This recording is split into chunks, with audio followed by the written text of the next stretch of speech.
Ang superpower sa Mighty C, lakas tensya, matalinaw, Mighty C.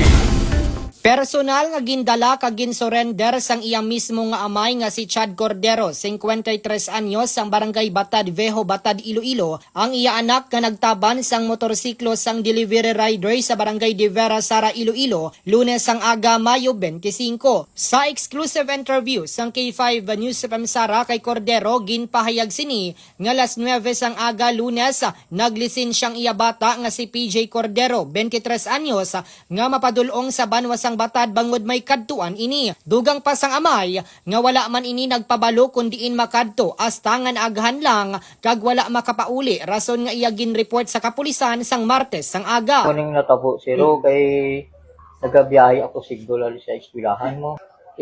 Ara ako sa Guaan, nagahulat ako sa pasayro nga makasakay mo estudyante lang.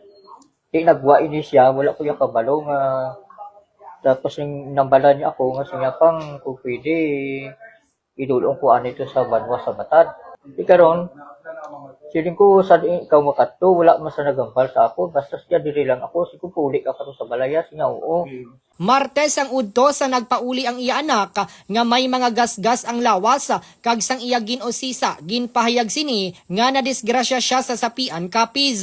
Gintuad man ni PJ nga nang motornap siya kag didto niya ginbilin ang motorsiklo sa sapian kag nagsakay sa jeep kag bus hasta nakapauli. Ginako man sang suspect nga nakalabot ini sa barangay Dugman, San Dionisio, Iloilo, Lunes sang aga Mayo 25 sakay sa King Cab halin sa Batad sa diin tuyo kuntani sini nga magpangawat apang sang may nakakita, gilayon ini nga nakapalagyo gamit ang kinawatan man nga bisikleta, hasta nga nakalapot ini sa barangay De Vera, Sara, Iloilo, kag didto niya gintaban ang motorsiklo sang delivery rider nga si JB Ferraris Vicencio. Kay pag-abot ito, nakihot ako kay damo ni sa Bagras.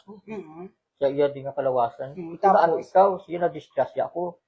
Kung anong nangimo ko nga na-disgrasya, kasi nga nagkarnap ako kamotor. Last dosis ang udto, Miyerkules, Mayo 27, personal nga gindala sang amay ang iya anak sa kustodiya sang Sara Municipal Police Station. Sa piyak kabahin, ginpahayag sang amay nga mayara sang mental disorder ang iya bata, rason nga kun kaisa, nagalakat lang sa iban nga lugar. Madumduman nga ginbilin sang kawatan ang parcel, plaka kag helmet sang biktima sa barangay Nagsulang, Lemery, Iloilo, hasta nakalapot ini sa sapian Capiz. Magapangatubang ang suspect sang kaso nga paglapa sa Republic Act 10883 ukon anti-kidnapping law. Sa karon nagaproblema ang amay sa pag-atubangon sang iya anak, sa diin nagahingyo ini nga kun pwede maareglo. Ni sa K5 Raji Plazuela de Mayo para sa kampiyon nga balita, serbisyo publiko kag kalingawan sa Quinto Distrito. K5 News sa Fan.